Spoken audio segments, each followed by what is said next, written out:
The blood-red sun cast long shadows across the dusty main street of Montezuma, Colorado Territory, as Catherine Nelson clutched her 4-year-old son Ethan to her chest, the wooden auction platform beneath her feet swaying with each tremble of her body.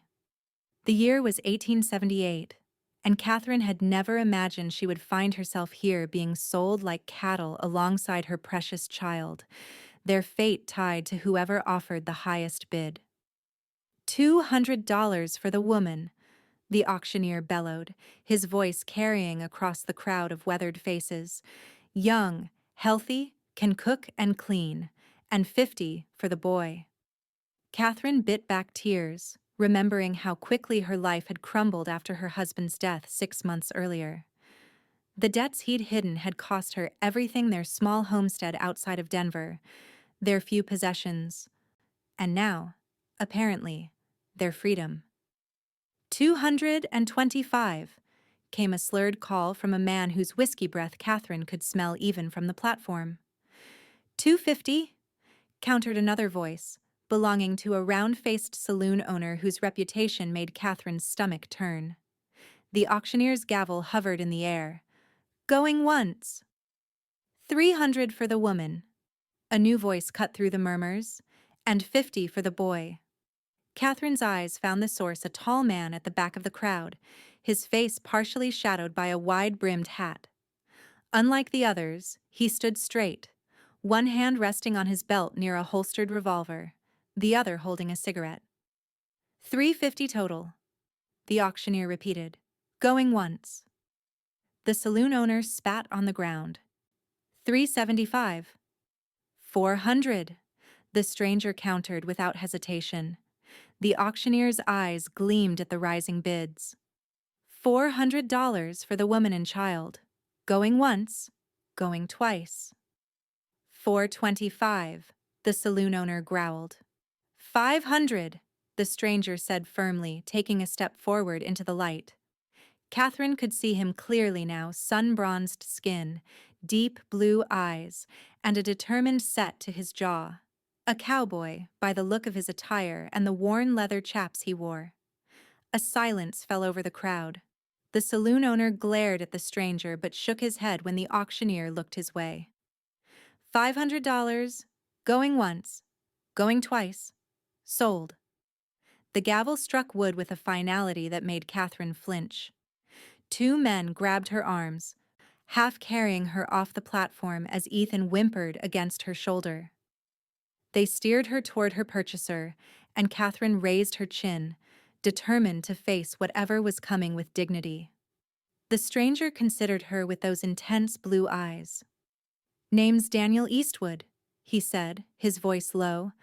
"I've got a ranch about 10 miles outside of town." "Catherine Nelson," she replied stiffly, "and this is my son, Ethan." Daniel nodded, then surprised her by addressing the boy directly. "Hello there, young man. You like horses?" Ethan peeked out from Catherine's shoulder, giving a tentative nod. "Good, I've got plenty." Daniel turned and handed payment to the auctioneer, then gestured toward a wagon at the edge of town. "Both belong under my roof from now on," he announced, loud enough for those nearby to hear. As they walked toward the wagon, Catherine whispered, "Why did you buy us?" Daniel didn't answer immediately. He helped her into the wagon before responding. "Nobody deserves to be sold like property, especially not a mother and child." He climbed up beside her. "I need help around the ranch, and you need a safe place. Seems straightforward enough." Catherine clutched Ethan tighter, uncertain if she should feel relieved or terrified. "What exactly do you expect from me, Mr. Eastwood?" "Daniel," he corrected, flicking the reins to set the horses in motion. "And I expect you to cook, clean, help with the garden. Nothing more than honest work." His eyes briefly met hers. "You'll have your own room with your son. Lock on the door." Catherine studied his profile as they left Montezuma behind. His words sounded honorable, but experience had taught her that men's promises often dissolved like morning dew under the harsh sun of reality. The journey to Daniel's ranch took nearly 2 hours. As they crested a hill, Catherine gasped at the sight below a sprawling ranch house nestled in a valley, surrounded by fenced pastures where horses grazed. A large barn stood nearby, and a small creek wound through the property. "Welcome to Eastwood Ranch," Daniel said, a hint of pride in his voice. He guided the wagon to the front of the house and helped Catherine and Ethan down. A weathered older man emerged from the barn, wiping his hands on a rag. "Frank," Daniel called. "This is Catherine and Ethan Nelson. They'll be staying with us. Catherine, this is Frank Morales, my foreman." Frank nodded, his gray-flecked beard barely moving. "Madam." "Young sir." Catherine nodded back cautiously, trying to gauge this new player in her uncertain future. "Show them to the room in the east wing," Daniel instructed Frank, "the one overlooking the garden." To Catherine, he added, "Get settled. Supper's at 6.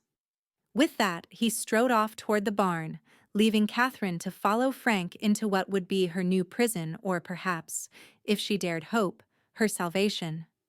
The room was larger than Catherine had expected, with a double bed, a small trundle that could be pulled out for Ethan, a wardrobe, and a washstand. Sunlight streamed through clean windows that indeed looked out over a thriving garden. "Bathrooms down the hall," Frank explained. "Kitchens through the dining room, Daniel's room's on the other side of the house." He hesitated at the door. "He's a good man, madam." "Better than most."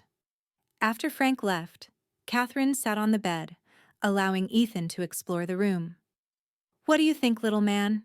she asked, forcing brightness into her voice.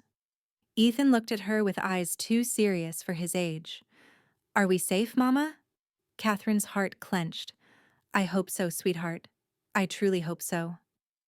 Over the following days, Catherine established a routine. She rose early to prepare breakfast for Daniel, Frank, and the 2 ranch hands who worked the property. She cleaned the house, tended the garden, and did laundry. Ethan usually stayed close, though he'd begun to show interest in the horses, watching from a safe distance as Daniel worked with them. Daniel himself remained something of a mystery. He was unfailingly polite, but maintained a distance that Catherine couldn't quite bridge. He never entered her room, never made inappropriate comments or demands. He worked from dawn until dusk, returning to the house covered in dust and sweat, eating the meals she prepared with genuine appreciation before retreating to his study or the front porch with a book or whittling knife. A week after their arrival, Catherine was hanging laundry when she heard a small cry. She turned to see Ethan sprawled in the dirt near the corral, having tripped while watching the horses. Before she could reach him, Daniel was there, scooping the boy up with gentle hands. "You're all right," he said, checking Ethan's scraped knee. "Just a little battle wound. Shows you're becoming a real cowboy." Catherine hurried over. "Ethan, are you okay?" "I'm fine, Mama." Ethan sniffled, looking more embarrassed than hurt. "Mr. Daniel says I'm a cowboy now." "Almost," Daniel corrected with a small smile. "Still need to get you on a horse first." He glanced at Catherine. "With your permission, of course." Catherine hesitated. "He's very young." "I was riding by his age," Daniel said. "But it's your decision. He's your son." The acknowledgement that she had authority over her child, that Daniel respected her parenthood despite technically owning them both, struck Catherine deeply. "Perhaps," she conceded. "On a gentle one. And you'll stay with him?" Daniel nodded. "Every second." Later that evening, after putting Ethan to bed, Catherine found Daniel on the front porch, staring at the stars. She brought him a cup of coffee and, after a moment's hesitation, sat in the chair beside his. "Thank you," she said quietly. "For being kind to him." Daniel accepted the coffee. "He's a good boy. Smart, too." "Yes," Catherine agreed. "He reminds me of his father sometimes." The words slipped out before she could stop them. Daniel glanced at her. "What happened to him? If you don't mind my asking." Catherine sighed. "Influenza, last winter. It took him quickly. She twisted her fingers in her lap. What I didn't know was that he'd mortgaged everything we had to invest in a mining venture that failed. The bank took our home in April. She swallowed hard. I tried to find work, but with Ethan. And no family to help? My parents died years ago. Jacob's family never approved of me. I was a schoolteacher, not the society wife they'd envisioned for their son. They refused to acknowledge Ethan after Jacob's death. Daniel's jaw tightened. So you ended up on that auction block? The debt collectors gave me no choice. Catherine's voice hardened. They said it was legal indentured servitude to pay the debts, but we both know what it really was. Slavery by another name, Daniel finished grimly. It happens more than folks want to admit, especially to women and children with no protectors. They sat in silence for a few moments, the chirping of crickets filling the night air. May I ask you something, Daniel? Catherine finally ventured. He nodded. Why did you really buy us?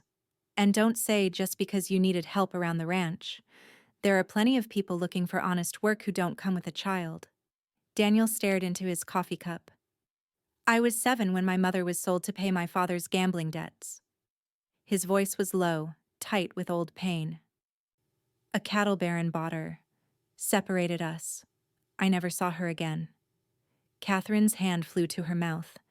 I'm so sorry. My point is, Daniel continued, I couldn't stand by and watch it happen to another child. He looked at her directly. Or another woman who didn't deserve such a fate.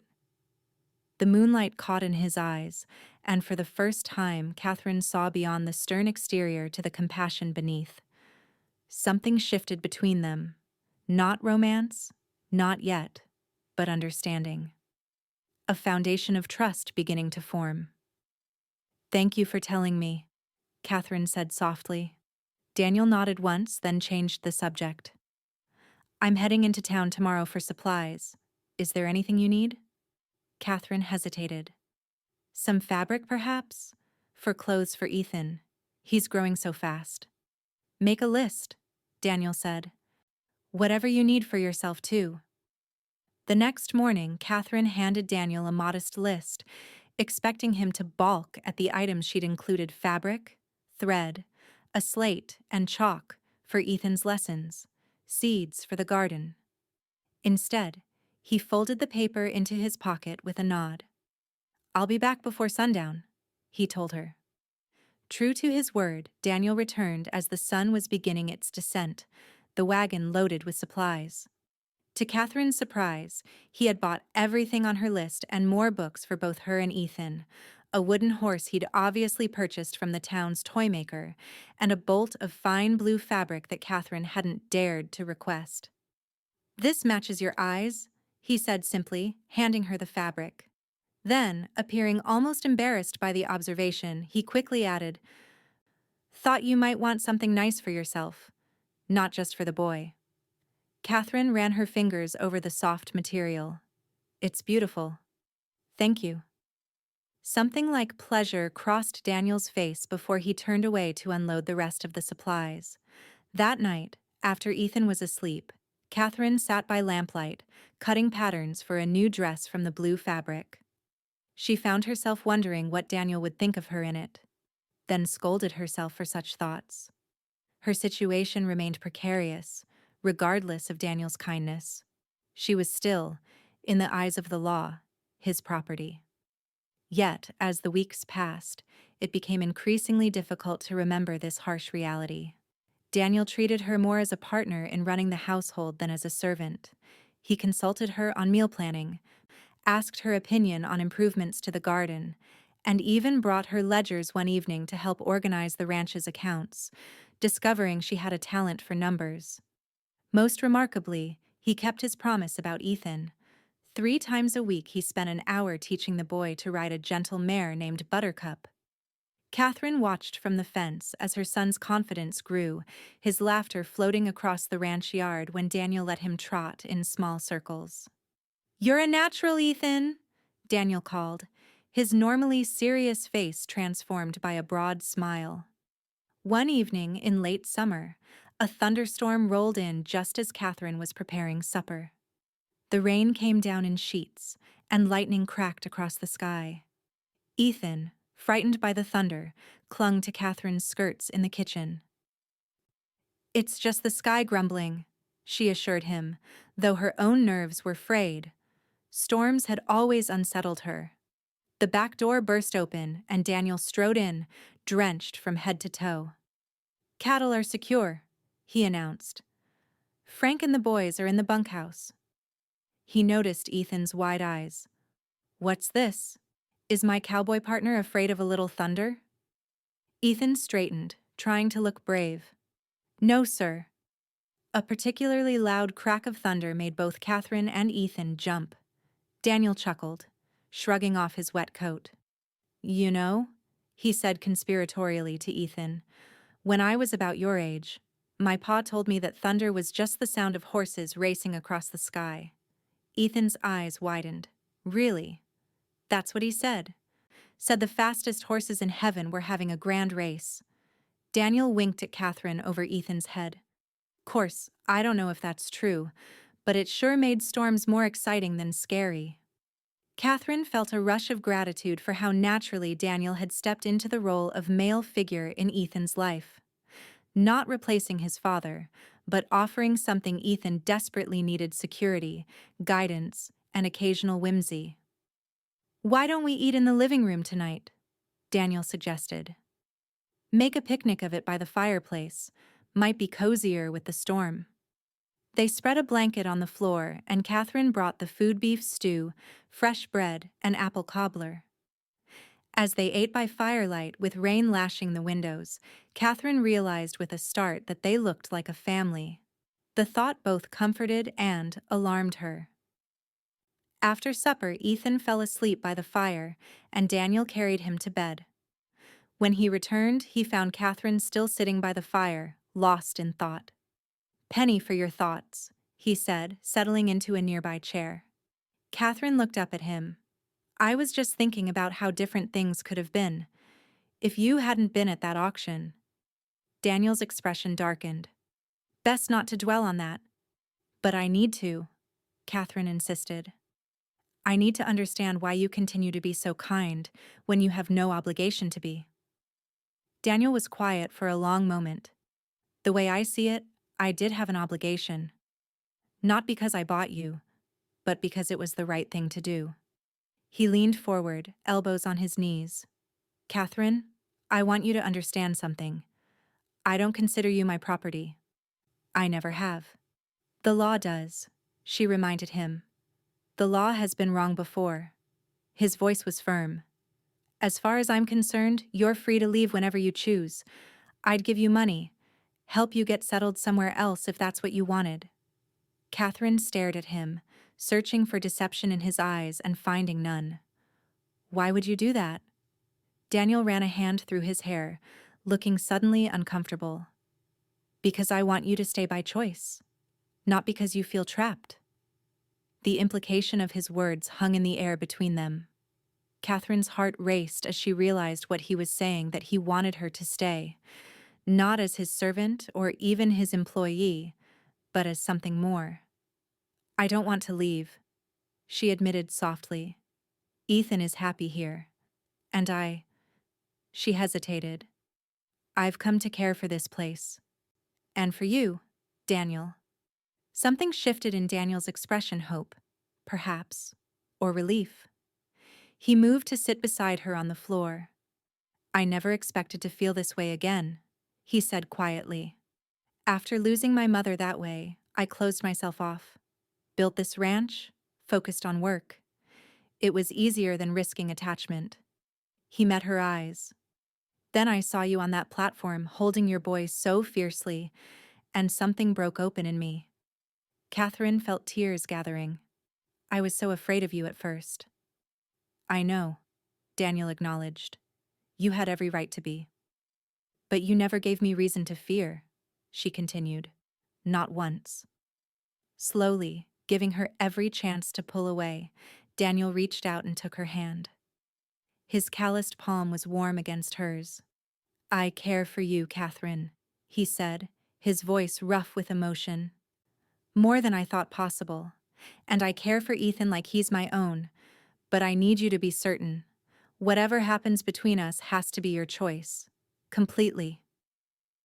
Catherine looked at their joined hands, feeling the strength in his fingers and the gentleness in his touch. 6 months ago, she had been a desperate widow. 3 months ago, she had been merchandise on an auction block. Now she was being offered a choice, a real choice perhaps for the first time since Jacob's death. I choose this, she whispered, squeezing his hand. I choose you. Daniel's smile transformed his face, erasing years of solitude in an instant. Slowly, he leaned forward and pressed his lips to hers, a gentle kiss, asking rather than demanding, promising rather than taking. When they parted, Catherine felt lighter than she had in years, as though a burden she'd carried so long she'd forgotten its weight had finally been lifted. Outside, the storm began to ease, the thunder becoming distant rumbles. Inside, beside the glowing embers of the fire, something new was kindling between them, a cautious hope for a future neither had dared to imagine. The autumn brought changes to Eastwood Ranch. The cattle were rounded up and some driven to market. The garden was harvested and preserved for winter, and the relationship between Daniel and Catherine deepened with each passing day. They moved carefully, mindful of Ethan's watchful eyes and the complexity of their situation. In October, Daniel rode to Denver and returned with papers that he presented to Catherine one evening after Ethan was asleep. "What's this?" she asked, unfolding the document. "Your freedom papers," Daniel explained, "legally nullifying any claim of ownership. I had a lawyer draw them up properly." He sat beside her at the kitchen table. "You're a free woman, Catherine. On paper now, as you've always been in my eyes." Catherine stared at the document, emotions washing over her. "Thank you," she whispered, "though I haven't felt like property for some time now." Daniel took her hand. "There's something else." He produced a small velvet box from his pocket. "I wanted to do this right, with you having a clear choice, no legal entanglements." Catherine's breath caught as he opened the box to reveal a simple gold band set with a small sapphire. "Catherine Nelson," Daniel said, his voice steady despite the nervousness in his eyes. "I love you. I love your son. I want us to be a family. A real family. Would you do me the honor of becoming my wife?" Tears spilled down Catherine's cheeks as she nodded. "Yes," she managed. "Yes, Daniel." He slipped the ring onto her finger, then cupped her face and kissed her a deeper, more passionate kiss than they had shared before, full of promise and longing. "When?" Catherine asked when they finally parted. "As soon as you like," Daniel replied, "before winter sets in, if that suits you." They were married 2 weeks later in Montezuma's small church, with Frank standing as Daniel's best man and Ethan proudly bearing the rings. The townspeople, many of whom had witnessed Catherine's humiliation on the auction block months earlier, now watched with varying degrees of surprise and approval as she became Mrs. Daniel Eastwood. The saloon owner who had bid against Daniel that day stood at the back of the church, his face sour. As the newlyweds walked down the aisle, Catherine caught his eye and lifted her chin, no longer afraid. Winter on the ranch brought cozy evenings by the fire, with Daniel reading aloud from books while Catherine sewed and Ethan built elaborate structures with the wooden blocks Daniel had crafted for him. At night, after Ethan was asleep, Catherine and Daniel discovered each other with tender passion, their bodies expressing what words sometimes could not, the miracle of finding love when all hope seemed lost. In January, Catherine discovered she was expecting a child. When she told Daniel, his eyes filled with tears. "Are you pleased?" she asked hesitantly. He gathered her into his arms. "More than I can say," he whispered against her hair. When they told Ethan he would be a big brother, the boy's face lit up. "Will it be a boy or a girl?" he demanded. We won't know until the baby arrives, Catherine explained. Ethan considered this. I hope it's a boy, he decided. Then we can both be cowboys like Pa. It was the first time Ethan had referred to Daniel as Pa, and Catherine saw her husband's eyes shine with emotion. Either way, Daniel said, ruffling Ethan's hair, you'll be the best big brother in Colorado Territory. Spring brought new calves, fresh growth in the garden, and Catherine's expanding belly.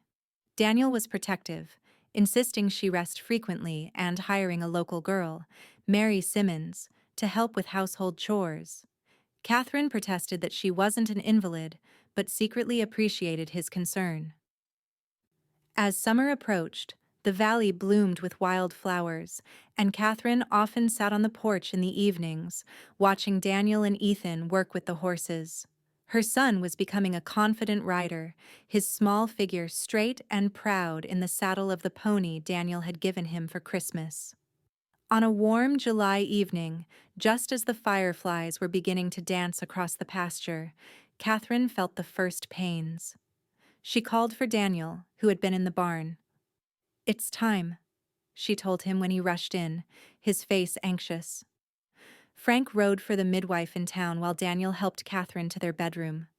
The labor was long but uncomplicated, and just as dawn was breaking over the eastern hills, their son was born a healthy boy with a shock of dark hair and his father's blue eyes. He's perfect, Daniel whispered, cradling the infant while sitting beside Catherine on the bed. Ethan, who had been waiting impatiently in the next room with Frank, was allowed in to meet his brother. He's so small, Ethan marveled, touching the baby's tiny fingers.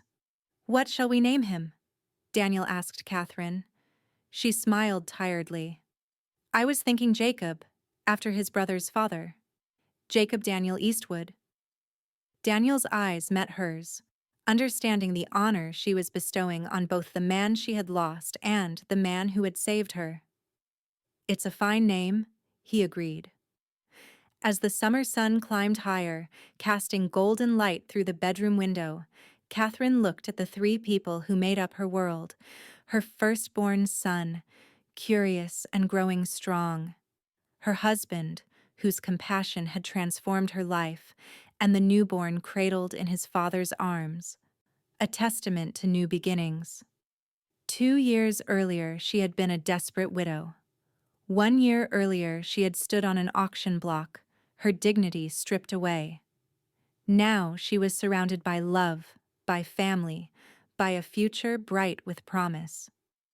You once said both Ethan and I belonged under your roof, Catherine said softly to Daniel. You couldn't have known then what those words would come to mean. Daniel reached for her hand. Perhaps not. But I know now that this is where we all belong together.